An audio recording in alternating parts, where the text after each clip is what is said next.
todos que nos acompanham remotamente. É chegado o momento de iniciarmos as nossas atividades da noite de hoje, com a presença de Verônica Barabiero, cujo tema será prece aos suicidas. E o mês de setembro é um mês que as pessoas utilizam muito nesse sentido, em trabalhos, com palestras sobre suicídio, e cada vez mais é um percentual absurdo que acontece em todo mundo. E ela hoje vai discorrer sobre esse assunto, que é um assunto fundamental para que todos nós possamos vibrar positivamente, principalmente por aqueles que não só partiram, mas como aqueles que estão alimentando em seu coração ideações suicidas. Senhor da vida, mais uma vez, com muita responsabilidade, carinho, por todos aqueles que aqui se encontram, como pelos que nos acompanham remotamente, rogamos a inspiração e roteiro para a palestrante da noite de hoje, para que deixe gravado em nossos corações as reflexões que aqui fará e que certamente nos auxiliarão a poder auxiliar as outras pessoas com as nossas preces, com as nossas vibrações positivas, para que não desistam de suas vidas. Este bem valioso, sagrado, que nos foi ofertado por Deus. E desta maneira, Senhor, rogamos a permissão para darmos por iniciadas as nossas tarefas da noite de hoje, convidando a amiga palestrante espírita querida, Verônica Barabiero.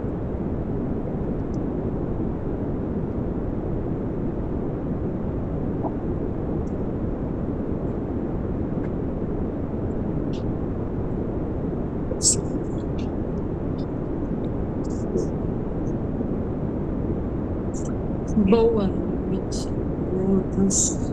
Realmente, ele já falou que eu sinto falta, né? É sempre muito bom encontrar com vocês. Uma casa muito querida. Sim? Certo? Boa noite para quem está assistindo de casa também. Queria dizer, claro, assim, que eu brinco que o assessor mais voraz é o da TI, né? Da tecnologia, ele é o mais terrível, porque ele vem nas horas assim que não deveria. Mas não tem problema, não. A gente vai... Vamos ver se abrir. O que eu gostaria que eu separei foram uns trechos de um livro que eu queria ler para vocês, para não cometer assim, um sacrilégio com um livro que é maravilhoso, né? Então, vamos lá. É comum, realmente, como ele disse, né, no setembro, nós aderirmos também, as casas espíritas aderirem à campanha de Setembro Amarelo. Porque a gente sabe que é muito importante essa ideia da campanha para que todas as pessoas, aonde quer que elas passem, elas estejam ouvindo e vendo uma determinada chamada, né, um apelo para aquilo. Então, é interessante porque a gente, às vezes, não percebe coisas que estão bem ao nosso lado, né, problemas que estão se passando pertinho da gente, e nós, em alguns momentos, não percebemos. Além dessas questões, né, eu comecei a pensar muito nesse assunto uma vez em que eu estive num sepultamento e era um colega de trabalho. E na hora que eu estive, a família era muito religiosa, de uma religião X. E quando eu cheguei, uma das pessoas da família me pediu para fazer uma oração. Aí eu olhei assim, eu sabia que, né, que a ampla maioria ali não era, nem sequer simpatizaria muito com a minha oração, né?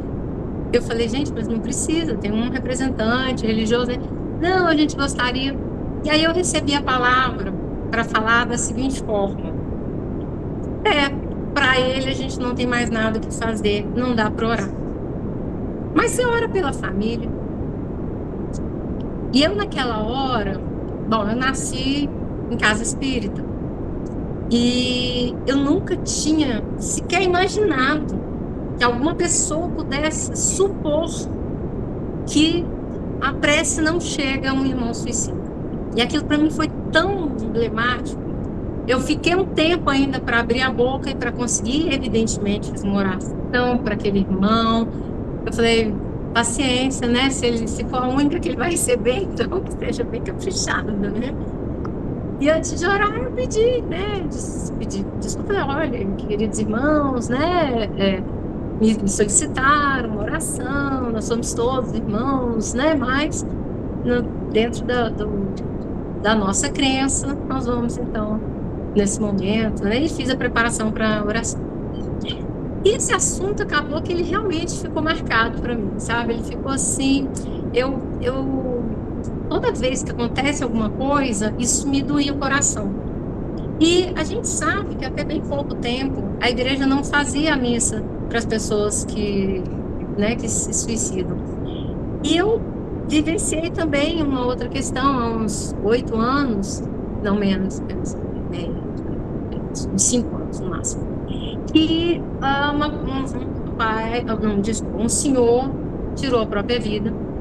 E eu fui, a polícia ainda não tinha nem chegado, quando me ligaram, né? Fui lá para ajudar uma companheira nossa do centro, era filha deles. Então eu fui, cheguei, e na hora que eu cheguei, estava todo mundo muito em estado de choque.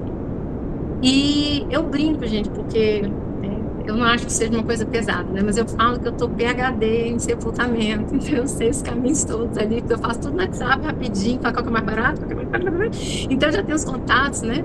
Mamãe desencarnou em 2022, papai em 2023, e eu tô sempre ajudando também outras famílias, então eu já pegava. Então eu vou para a pessoa falar, quer que eu pense por você? Eu posso pensar, mas a gente só tem contato baratinho, só tem contato. Né, a gente lá em casa nunca imaginou você botar embaixo da terra, uma coisa cara, né? Quando tem pessoas precisando. E aí, então, nesse dia que eu cheguei lá, fui falar com eles, né? Aí falei com a mãe dela, olha, posso verificar, não sei o quê. Aí ela, não, tudo bem, nós somos muito. Aí daqui a pouco, passaram algumas horas, né? Polícia, né? Ela olhou para mim e falou assim, você tem certeza que não é difícil? Eu falei, não, se a senhora aceitar que seja algo simples, né? Não, por favor, é algo simples. Ela olha para mim, suspira fundo e fala, mais uma vez eu vou ter que passar por isso. Mais uma vez eu não posso entregar um amado meu a Jesus. E mais uma vez, gente, meu coração apertou, eu não sabia do que ela estava falando. Eu olhei e falei, não, que isso, nós só não pode entregar porque já está no braço de Jesus. Né? Como que nós vamos nos entregar para Jesus? Nós somos tão amados por Ele, né? E aí eu falei, não, pode deixar. Eu chamei a minha amiga, falei, desculpa, que é? Aí ela veio me falar que um irmão dela havia se suicidado há mais de 20 anos. E que a grande tristeza da mãe era não ter feito uma missa para ele. Eu assustei, eu falei, não teve missa, e eu me lembrei do filme Divaldo, né? Na verdade, a gente lembra da história do Divaldo, que Divaldo conta isso já há muito tempo. E aquilo ali já, poxa vida, mas aí eu comecei a ligar para os católicos fervorosos que eu conheço, tem uns assim, top de linha. Liguei. Aí a primeira pessoa que me atendeu já falou, não, isso não acontece mais não. Peraí. E 5 minutos depois tinha um padre na linha comigo. Então, claro, minha filha, todos somos filhos de Deus. Então eu fiquei tão feliz, porque entre as coisas que eu preparei, eu pude preparar a missa, que eu nunca tinha preparado. Eu falei, pronto, agora eu vou pegar no aula e missa também. E aí a gente começa a ver como são ações que a gente, olhando daqui, a gente vê a dor da família. Mas a doutrina espírita nos traz uma outra visão. E aí eu vou dizer a última coisa que me doeu muito o coração, para poder partir mais uma coisa que doa menos o coração para contar para vocês. Mas foi uma reportagem que saiu. A primeira reportagem que eu vi foi na CNN.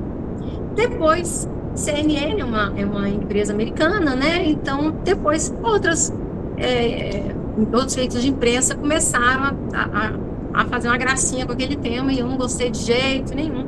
Porque o tema dizia do desespero das pessoas pela ideia que a doutrina espírita dava da vida do suicida. Então, falava vários suicidas, vários tormentos, e falando assim que as pessoas que vinham às casas espíritas, elas ficavam inconsoláveis por saber que as pessoas iriam para um lugar daqueles. Então, por isso, hoje eu trago o tema prece aos suicidas. Uma coisa que a gente precisa se lembrar é que ninguém tem um rótulo para a gente saber para onde a pessoa vai. Ninguém. Alguém se matou. Você sabe? Estava junto? Então não vamos dizer isso jamais. Então começa contando uma história muito bonita de uma companheira nossa lá do centro, que ela tinha poucos anos no centro, ela tinha uns 5 anos mais ou menos no centro.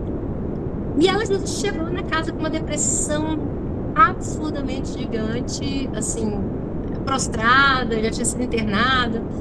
E ela então chega buscando a doutrina espírita e aquele acolhimento, começa a fazer tratamento, e ela foi melhorando devagarinho. E aí, 5 anos depois, essa moça já estava envolvida nas nossas atividades, ela tinha amado a doutrina espírita, estudou, leu muitas coisas, já estava muito envolvida. E, de surpresa, um dia essa moça pula de um prédio muito alto. Foi um choque pra gente, porque ela estava bem, a gente via, a gente achava que ela estava bem. E, como sempre nós fazemos, quando tem algum caso assim, nos juntamos, fazendo uma reunião de orações emergencial, oramos pela família, oramos por todos. E eu fui a primeira que tive coragem de virar e falar assim, gente, eu não estou conseguindo ver nada ruim. Quem está enxergando, me ajuda aqui na visão, porque eu não estou vendo. Aí uma outra voz fraquinha falou assim, pois é, eu tô achando estranho, eu acho que eu não tô concentrada direito, eu também não tô vendo. Também não tô vendo, e 4 médios que costumam ver sempre, assim, coisas muito parecidas. Nenhum dos 4 vendo. Eu falei, bom, vamos com a equipe de Paulo de Tarso, vamos mentalizar, e a gente continuou cantando.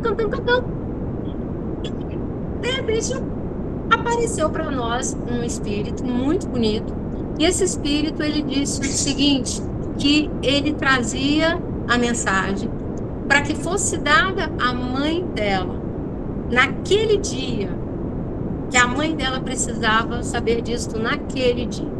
Então esse espírito chega e nos fala que essa moça, numa outra vida, havia empurrado uma pessoa num local muito alto e que ela, naquele momento em que chegava o término do que ela havia planejado no mundo espiritual, ela então teve um surto psicótico e não sabia absolutamente nada do que estava acontecendo. Até hoje, quando eu conto, eu ainda fico arrepiada, ainda sinto a influência dos nossos amigos de luz. E nós vimos a cena, na época, eu acho, se não me falha a memória, foram uns 5 médicos que viram a cena dela caindo e um espírito passando e segurando ela no colo. E o corpo indo, e ela ficando nos seus braços.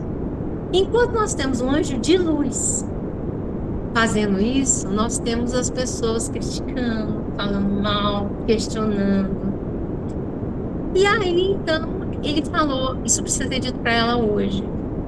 Aí nós fomos falar. E aí depois, é claro que nós entendemos, né?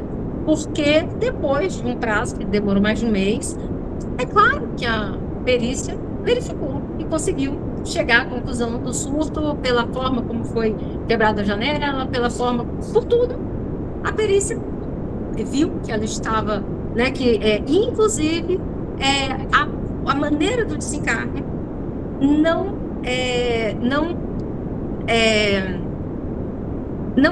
era compatível com trauma, era compatível com um mau surto.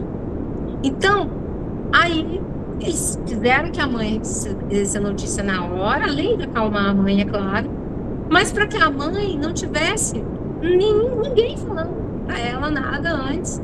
e que ela fosse vendo as coisas se desenrolando à sua frente. E realmente depois, quando acabou a perícia, quando acabou tudo, ela nos procurou e comentou daquele quadro todo e passou então também a frequentar conosco. Então, isso é para nos mostrar que ninguém tem noção de para onde as pessoas vão. A gente não sabe o que a pessoa está vivendo. A doutrina espírita, ela veio, acima de tudo, para trazer o consolo. Não podemos ser nós, espíritas, que vamos tirar esse consolo das pessoas inventando coisa onde não tem, né? Porque a doutrina não coloca isso em local nenhum. Em lugar nenhum tem escrito que a toda pessoa que tem isso vai para aquilo. Eu ousei, inclusive, já discordar com grandes nomes da doutrina espírita que falaram, por exemplo, que quem tem X doença é porque passou por isso na encarnação passada. Gente, isso é um recorte da fala da pessoa, tiraram de contexto, porque isso não existe, isso fere as bases doutrinárias. Fere. Nós vamos ver X doença? Bom, claro que pode ser que tenham vindo muitas pessoas em determinado caso, mas não tem como a gente olhar uma pessoa e falar: ah, você perdeu a perna porque você chutou as pessoas. Isso não existe. Nós não temos um rótulo. Então, vamos parar com essa coisa, né, da gente querer realmente achar que a gente sabe, né? A gente não sabe tanto assim. Essa questão da oração, as pessoas que estão novas na doutrina espírita, e até mesmo as que não são espíritas, elas às vezes entendem, não entendem, na verdade, a nossa oração. Né? Vem uma prece linda, como foi proferida aqui no início, e a gente vê isso em todo o meio espírita, né? Uma prece muito amorosa, muito afetuosa, serena, e que costuma dizer algumas frases-chave, assim. Vocês já repararam? Quase todo mundo começa: Pai de amor e misericórdia, né? Deus, nosso Pai de infinita bondade e misericórdia, e, enfim. E nós usamos algumas frases que nós vemos que muitas pessoas utilizam da mesma forma. O ChatGPT já sabe disso. Quando a gente pede oração espírita, ele já começa: Deus de amor, de luz, é muito lindo. Então, por quê? Claro, vocês sabem que quem está aqui já leu o Evangelho, já leu o Livro dos Espíritos milhões de vezes, mas para aqueles que ainda vão assistir futuramente e não sabem, nós temos no final do Evangelho a coletânea de preces, que há também separada, porque ela não obrigatoriamente estaria, né, ligada ali, mas ela é colocada ao final do Evangelho. E coletânea de preces a gente não costuma ler, engraçado, a gente abre o acaso, aí cai na oração e fala: ih, abri errado, aí abre de novo, né? Por quê? Porque não é tudo normal, né? Por exemplo, eu vou abrir a reunião aqui, aí eu vou abrir lendo uma prece ao doente, né? Eu vou abrir lendo uma mensagem de Jesus, né? Alguma coisa que seja do meio do Evangelho, mas não podemos deixar de ler. E essa foi uma grande revolução em termos do pensamento espírita com relação à intercessão divina. Outro dia uma pessoa virou para mim, com toda a classe, amorosidade, falou assim: sabe o que é, Verônica? Que nós não acreditamos que nós temos intermediários com Deus. Eu também não acredito não, também não tenho não. Quando eu falo com ele, eu falo direto, igual Jesus ensinou: Pai nosso que estás nos céus. A diferença é que eu tenho certeza que tem outras pessoas que eu também posso conversar.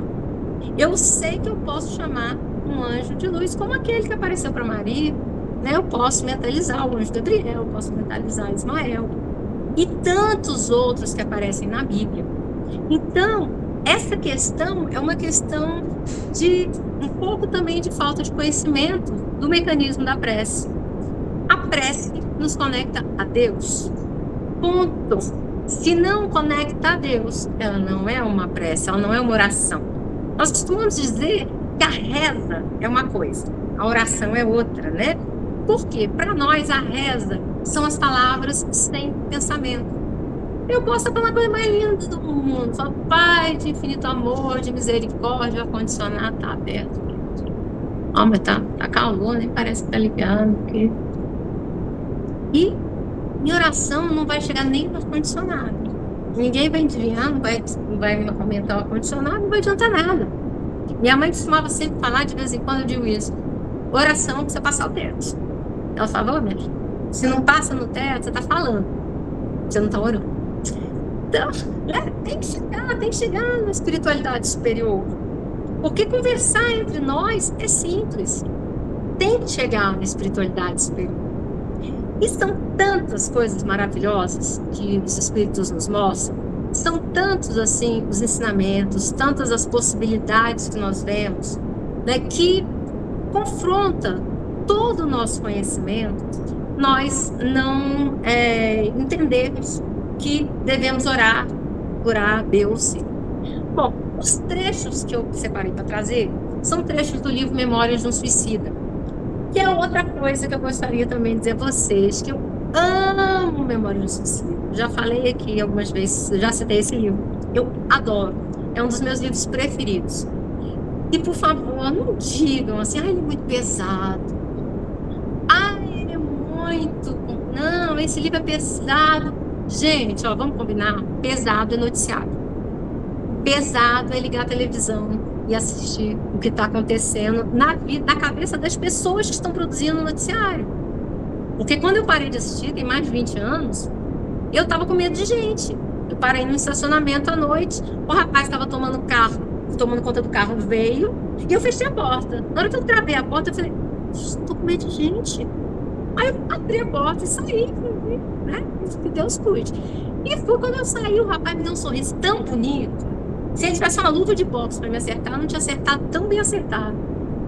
Aí quando ele deu aquele sorrisão, eu falei, boa noite. Ele, boa noite, tudo bem com você? Eu falei, tudo ótimo. Pode olhar. Né? Que ótimo, lindo, maravilhoso. E eu com medo do rapaz. Isso chama-se preconceito. Né? A gente encontra uma pessoa de terno e gravata e a gente acha que aquela pessoa é uma pessoa do bem. A gente encontra uma pessoa que está trabalhando, né? Com de terno e gravata, às vezes está só passeando de terno e gravata. A pessoa está trabalhando como ela pode. Não estamos aqui para emitir julgamento sobre ninguém. E eu fico com medo da pessoa. E aí eu paro e penso quantas vezes eu vi alguma coisa dando errado com uma pessoa que guarda estacionamento. Eu sou carioca, gente. Então, assim, eu só tive problema no estacionamento uma vez no Rio, hein? Aqui realmente nunca aconteceu. O que nós vemos aqui em Brasília é uma coisa que no Rio tem também, que você olha a pessoa que está tomando conta com aquela penca de chave. Aí você pede para sair da vaga, ele, peraí, aí ele começa a pegar as chaves, aí tem lá Mercedes, Volvo, aqueles carrões assim, aí ele vai lá, pega o carro daquele, entra, tira o carro da vaga, a pessoa sai, ele estaciona, e raríssimas vezes a gente vê alguém, né, denunciando que há algum problema. Não estou dizendo que isso é uma coisa que a gente deva fazer, evidentemente, eu particularmente não deixo jogar meu carro com ninguém, mas eu digo que nós, se formos observar questão de proporção de reclamações e acontecimentos de fato que nós vemos, a gente vai observar que o que acontece, e eu insisto nesse chamado, o que acontece é que as luzes estão acesas. Na hora do passe, a gente não consegue ver se tem nenhum cantinho do centro sujo.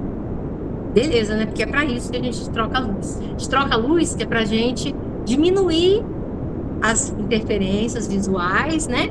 E para que a gente possa, então, se concentrar melhor. Não precisa.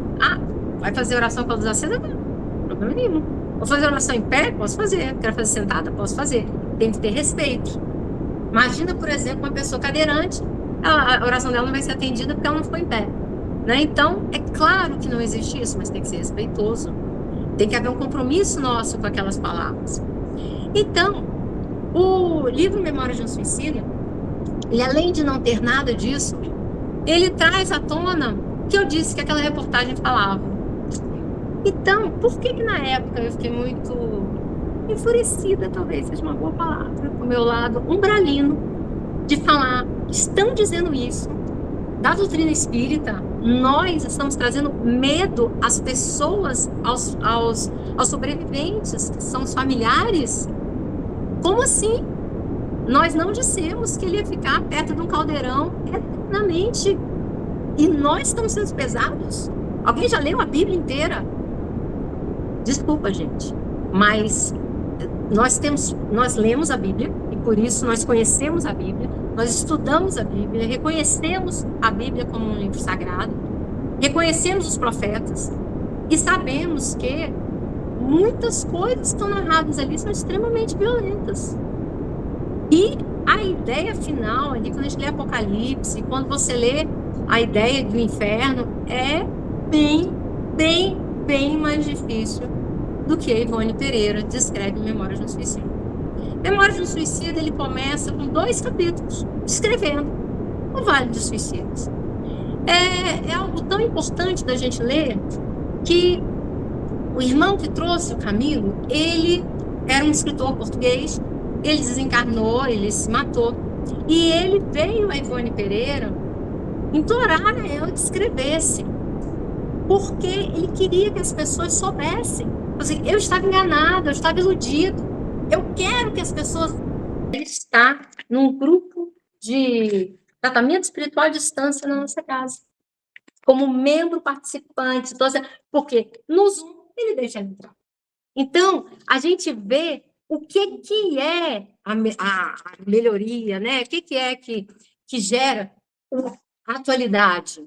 Mas a luz, gente, não tem nenhuma apagadinha, não. A luz tem que ter acesa, porque esse holofote se chama de Jesus.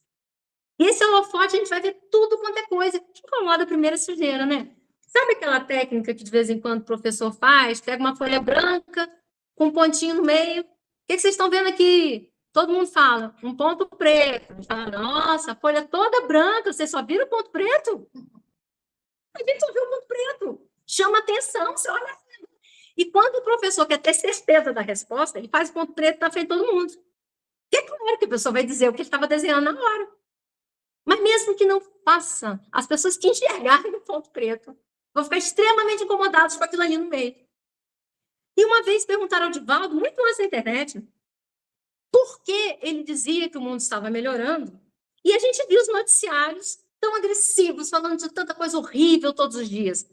Ele falou, graças a Deus, meu irmão, o dia que você assistiu um noticiário que falar assim, a pessoa ajudou uma senhora a atravessar a rua, aí você se preocupe. Porque isso é a normalidade do planeta. A exceção é que traz público. Aquilo que choca as pessoas é o que nós não vivenciamos no nosso dia a dia. Então, retornando para esse caminho que nós estamos vivendo uma pandemia gigantesca de suicídios, e sim, ainda que não nos toque o assunto, eu nunca tive ideação suicida, eu não tenho problema com isso, nós precisamos entender um pouquinho do assunto. Nós precisamos parar para pensar um pouco sobre ele. Nós precisamos, de toda forma que nós tivermos, buscar todos os meses, todas as semanas, dentro da nossa logística, chegou na casa espírita, orar por aqueles que retiraram a própria vida. Nós sabemos que as histórias de algumas pessoas suicidas são muito fortes, porque nós sabemos que a pessoa se cobra. Quando outra pessoa vem e tira a minha vida, a minha consciência está ali, sem saber direito o que aconteceu. Aí, se eu for uma pessoa ainda muito má, eu posso me voltar contra, me tirou a vida. Ou, se eu for uma pessoa boa, eu vou olhar, vou ser recebida, vou entender por que eu perdi a vida ali e vida que segue. A pessoa que retira propositalmente a própria vida, na hora que ela desperta, primeiro que os espíritos nos dizem. Abre o olho e vê que não cessou. Como a doença do André Luiz não tinha cessado. E uma pessoa como André Luiz jamais seria considerada na Terra um suicida. Porque a doutrina nos traz o suicídio indireto.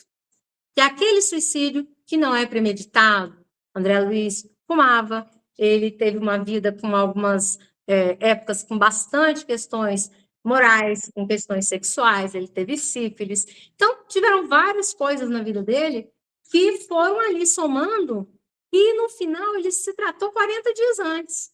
E era um médico. Então, ele tinha mais responsabilidade do que os outros porque ele conhecia a medicina. E o que adiantou a medicina dele lá em cima? Então, nós estamos tão preocupados por o filho não faltar a prova de matemática, às vezes é médico. Olha que bacana. Quantas pessoas, como a secretária dele, que era uma pessoa simples, era uma pessoa que não, né, aqui, completamente subestimada por ele, mas que, do outro lado, estava bem mais para cima que ele. Porque não foi o Enem que mandou a pessoa para lá. Olha que coisa linda. Então, a gente tem que saber que nessa vida nós temos que fazer o nosso melhor. Nós temos que fazer o máximo possível para que tudo aconteça da forma como nós estamos preparados, estamos tentando, estamos nos esforçando. Mas sempre, invariavelmente sempre, nós temos que fazer à luz da razão. Então, a razão nos mostra, nos livros espíritas, que sim, a realidade é muito difícil. Mas Memória de um Suicida acompanha 10 espíritos que desencarnaram e foram resgatados. E é uma das coisas mais fascinantes, a descoberta que cada um vai fazendo ao longo do processo, descobrindo e revivendo as coisas que ele havia feito e que ele havia sofrido com outro olhar, assumindo a responsabilidade, porque processo de culpa a gente entra fácil, né? Ah, eu fiz errado, né? Oh, mas responsabilidade é uma coisa belíssima. Eu não vou dar nenhum comentário do livro, porque tem que ler. Mas eu estou morrendo de vontade, porque tem cada caso maravilhoso. E aí a gente começa a entender ali efetivamente como ocorre o processo, ó, muito melhor do que jamais foi descrito por nenhuma outra religião. E nós não podemos dizer que foi escrito por nós, a nós dizemos isso. Não, gente, as pessoas não falam assim, ninguém voltou para contar? Voltou, nós temos provas, as nossas obras, muitas são certificadas, né? Autenticadas, como, por exemplo, Parnaso de Além Túmulo, do Chico Xavier. Então, nós temos muitas obras que os pesquisadores foram, pesquisaram aquela mediunidade, fizeram testes caligráficos, enfim, temos uma infinidade de provas. Agora, para quem quer apenas negar, a gente precisa entender o que a gente está negando. Então, essa época é uma época de muita reflexão. Reflexão do mundo que nós estamos. Que aqui é passageiro. Aqui a malinha vai ficar. O que está na malinha de verdade é o que nós somos. É o que nós conquistamos aqui verdadeiramente para cada um de nós. E a gente escuta isso na Casa Espírita toda semana, e a gente concorda toda semana, a gente é isso mesmo. Mas a nossa prática está batendo com isso? Eu fiz outro dia uma dinâmica com um grupo de pais da FEB. Eu, dentro da Federação Espírita Brasileira, com cerca de 100 pais, eu acho, uma sala grande, cheia de gente, eu fiz um quiz. E botei um monte de perguntas, respostas, falei, ó, tem que responder, não quero esposa olhando do marido, não vai coletar e-mail, não vai coletar informação nenhuma. Mas vocês vão responder do fundo do coração. E eu fiz 2 partes. Uma parte, eles diziam o que eles desejavam para os filhos, o que vocês querem de melhor para os filhos, o que vocês desejam para o futuro dos seus filhos. Ah, eu desejo que ele tenha saúde, que ele tenha felicidade, que ele tenha uma família, que tudo lindo, maravilhoso, ó, nota 10. Aí a outra parte, eu fiz uma lista de coisas que a pessoa tinha que arrastar e colocar na ordem. E eu falei, gente, eu não estou coletando e-mail, não estou coletando informação, que é para vocês serem sinceros, para que vocês possam pensar na prática diária. Todas as respostas, 100% das respostas, tinham no alto da lista as provas escolares, as aulas escolares, as atividades escolares. Aí depois passava para algumas questões de família, né? Aniversário de família. Então, eu falava assim, olha, você pensa, entre ir para uma festa do seu pai, né? Do avô da criança, e ir para uma festinha de aniversário do coleguinha, tem diferença? Bota para cima da lista, bota mais para baixo da lista. Entre ir para evangelização e ir para essa festinha. Tem diferença? Qual que é mais... Vai para essa aqui. E não pensa hoje, pensa nas coisas que você já fez. Pensa como você lidou com isso no passado. Gente, evangelização e evangelho no lar lá embaixo. Aí, as pessoas... Isso é compreensível. A gente quer para os filhos o melhor. Ah, é? E o que é o melhor? É a medicina. Não é a listinha. Nós, quando elencamos, nós elencamos sempre coisas que vêm da amorosidade, da gentileza, da pureza do coração. E a gente, quando age, a gente coloca a matéria, a gente vai ficar com vergonha se o filho não tiver um bom emprego, se não tiver um bom carro. Nós estamos entrando numa total paranoia, porque a gente não tem o último modelo de telefone, a gente não tem um modelo de computador que a gente quer, o carro que a gente quer não é do ano, o do colega é do ano, ou eu não tenho carro, eu não posso andar de ônibus, enquanto Paulo de Tarso andava a pé. andava a cavalo de vez em quando. Quando Jesus pregava a pé, entrou de burrito em Jerusalém.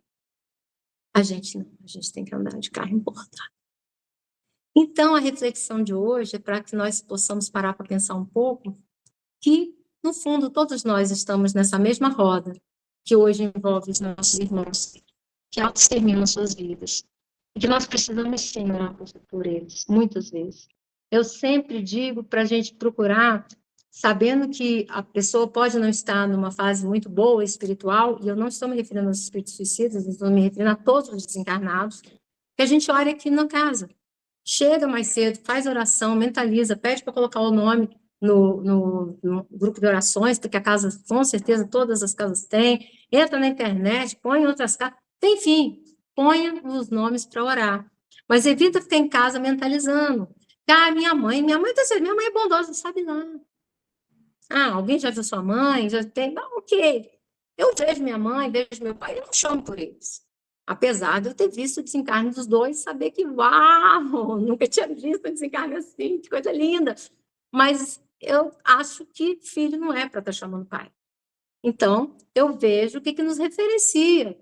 Né? Então, nós oramos ao Cristo, nós oramos a Deus super diretamente ao nosso Pai, como Jesus nos ensinou. Bezerra de Menezes, que nós sabemos que atende a nossa saúde, para que ele intervenha junto a Deus. Sempre a gente pede nas orações que esses espíritos mais próximos, porque a gente tem mais facilidade. Da mesma forma que algumas pessoas precisam de uma imagem, algumas pessoas precisam de uma leitura, cada um tem uma necessidade. Então, para nós ainda fica um pouco mais fácil, na atual situação que nós estamos, mentalizar espíritos como Meimei, Eurípides Barçanufo e tantos outros grandes que a gente conhece. Eu vou ver se pelo menos a oração vai entrar aqui. Eu gostaria que a gente terminasse com a oração. Pode ser? Vamos ver, gente, porque deu tudo errado aqui. Então, a gente observa no nosso dia a dia que muitas coisas nós precisamos demais de ajuda. Nós precisamos muito de ajuda.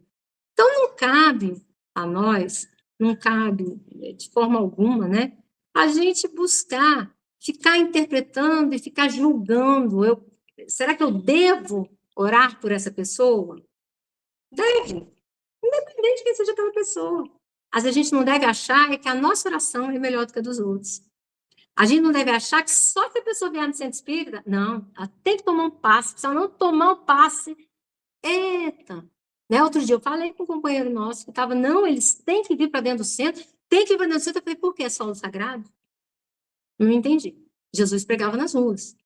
Quem quiser vir para dentro do centro é muito bem-vindo, muito bem acolhido. Mas por quê? A pessoa que está em situação de rua precisa obrigatoriamente ser trazida para casa. Então, nós levamos as pessoas que querem para a nossa casa, elas vão para lá 2 vezes por mês, e 2 vezes por mês nós fazemos o atendimento na própria comunidade. Achar que aquela pessoa que não veio foi menos atendida, é no mínimo a gente não tem entendido nada do que a gente está lendo. Queridos, realmente hoje nem oração vai entrar. Você quer pegar no Evangelho? Tem o Evangelho fácil? Se puder pegar na parte das orações, eu agradeço a vocês. E aí a gente completa com chave de ouro. Se não conseguirmos ler aqui, a gente então fica de dever de casa, olhar como é bela a oração proferida no final do Evangelho aos nossos irmãos que tiraram suas vidas 100% por não saber o que estavam fazendo. Então, nós imaginamos Jesus olhando para nós, falando, Pai, perdoai-os. Eles não sabem o que fazem.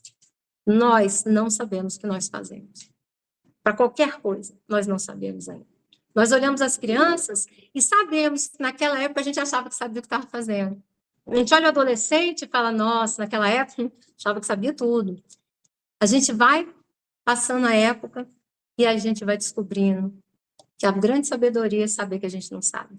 Não é mesmo?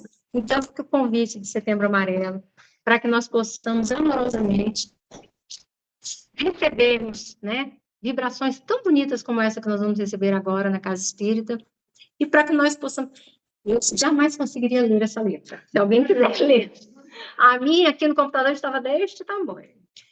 Então, vem para cá, querido. Vem para cá, para você ficar que nem eu aqui, com vergonha na frente da televisão. Fica aqui, ó, que é para quem está em casa ver comigo. Tem um sorrisinho na minha. Então, nós vamos. Ele está ali chegando, e não é fácil achar, porque são várias orações, né? Para quem nunca olhou, tem oração para as pessoas que desencarnaram, oração para aqueles que estão doentes. Então, a gente vai olhando, e uma infinidade. Você vai, mas por que os espíritos tiveram essa preocupação, gente? Que a gente precisava. A gente só ficava repetindo as coisas. E o que a doutrina espírita nos mostra é que não, isso aqui não é uma coisa para a gente estar decorando e fazendo. É apenas para a gente entender que é possível. Ah, não, eu acho que oração eu devo fazer diretamente a Deus. Então, ótimo. Foi assim que Jesus nos ensinou. Vamos continuar fazendo. Pai nosso que está nos céus. Agora, a gente, quando olha ali, que a gente lê as orações, a gente entende um pouco melhor. Prece por um suicida. Jamais tem um homem o direito de dispor da sua vida, porquanto só a Deus cabe retirá-lo do cativeiro da terra, quando julgue oportuno.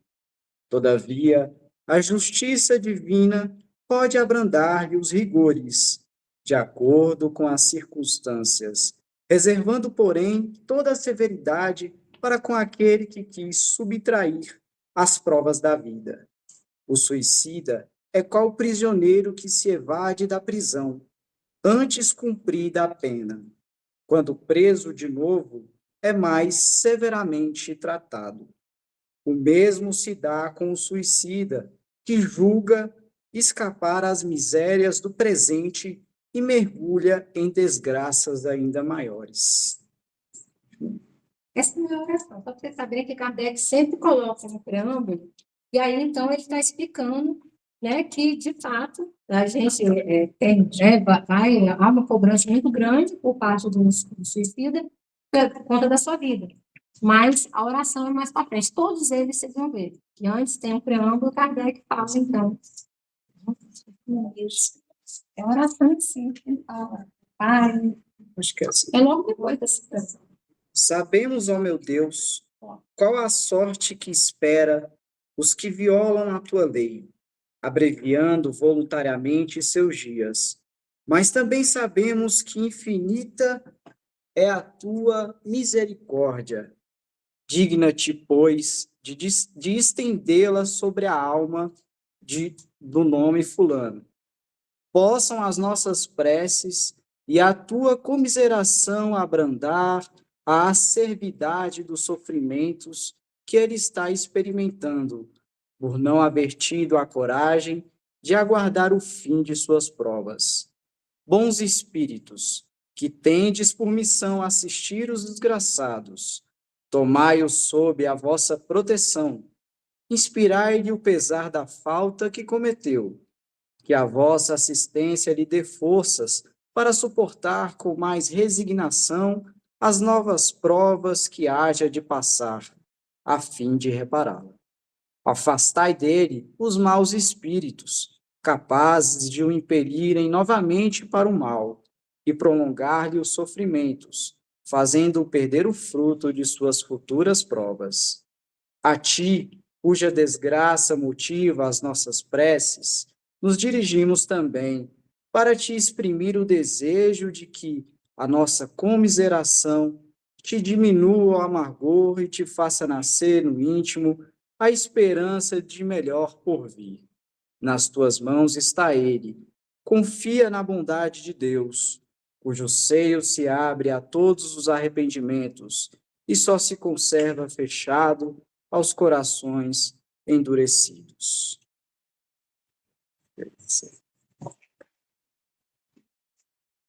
E aí nós lembramos que as palavras são palavras proferidas em 1857, quando do lançamento do Livro dos Espíritos, e readequamos, então, ao que estudamos com Ivone Pereira, que estudamos com André Luiz, vendo a amorosidade de Deus, se refletindo nas telas mentais e nas telas físicas que existem lá, como é narrado no Memória de um Suicida, que se acendem e aparecem as orações que chegam para aqueles irmãos. Então, vamos fazer com que brilhe muito cada espaço desse, com a nossa luz, com a nossa oração.